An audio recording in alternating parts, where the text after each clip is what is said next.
Bihar Nepal train शुरू होके जा रहल बा। ई महीना में बिहार से नेपाल के बीच चली ट्रेन। अधिकारी के साथ डीआरएम कैले रेल खंड के निरीक्षण। जी हाँ, बिहार के लोग के नेपाल गईल हो गईल और आसान। बिहार से लगभग कई गो ट्रेन नेपाल खातिर बहाल कईल जा रहल बा। लगभग एकर सारा काम भी पूरा हो चुकल बा। अब हम रउरा सबके ई वीडियो में बतावे जा रहल बानी कि कौना महीना से ई सारा ट्रेन बिहार से नेपाल खातिर रवाना हुई। एकरा पहले हम अपन परिचय बता दी तो हम बानी अनुपमा ओझा और रउआ देखतनी भोजपुरिया झकोरा। आगे रउरा सबके ले चलतनी बिहार के एनएफ कटिहार मंडल के डीआरएम कर्नल एसके चौधरी अधिकारी लोग के साथे वासीगंज सहरसा निर्माल रेल खंड और पतराहा और विराटनगर इंडो नेपाल रेल खंड के निर्माण के निरीक्षण कैले, जेकरा बाद दोनों रेल खंड के जुलाई तक चले के बात कैले बाड़े।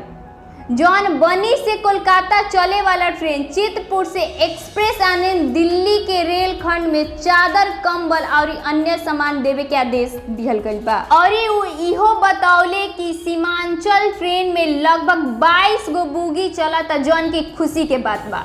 निरीक्षण के दौरान डीआरएम कई गो मामला पर बातचीत कैले और दोनों रेल खंड के चालू करे के बात पर मंथन कैले।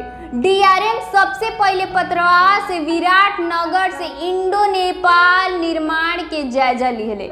एकरा बाद फारसेनिकगंज सहरसा के बीच बड़ा रेल खंड के समीक्षा कैले। एनएफ रेलवे द्वारा करावल गईल काम के गुणवत्ता के भी जांच करौले गईल बाड़े।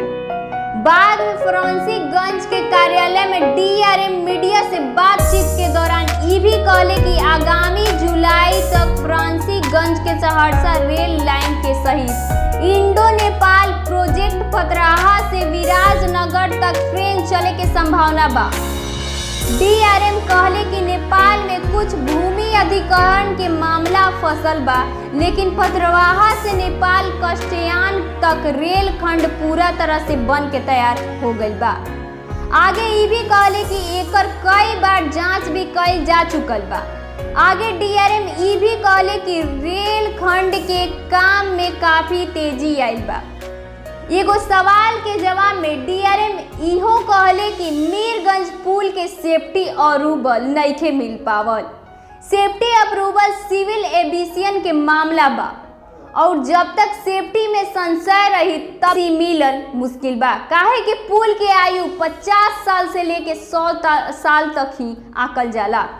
संतुष्टि भइला के बाद ही एनओसी मिली। डीआरएम के साथ सीनियर डीसीएम अमर Mohan Thakur, senior DNC M कामिल, वायु डब्ल्यू चंद्रशेखर प्रसाद, सीनियर डीएसओ आरके झा के साथ कई गो अधिकारी उनकरा साथे मौजूद रहे लोग और ओजा चल रहल काम के सब के जायजा लिहल। एकरा बाद डीआरएम जौन बड़का बात कहले कि जुलाई तक बिहार से नेपाल तक परिचालन शुरू कर दिया जाए, जौना से लोग के काफी राहत मिली। खबर पे आगे जौन भी अपडेट आई रउआ तक जरूर पहुंचावल जाई। अगर हमारी वीडियो फेसबुक पेज पर देखा था नहीं तो फेसबुक पेज के लाइक कर दी। अगर यूट्यूब पर देखा था नहीं तो चैनल के सब्सक्राइब कर दी। धन्यवाद।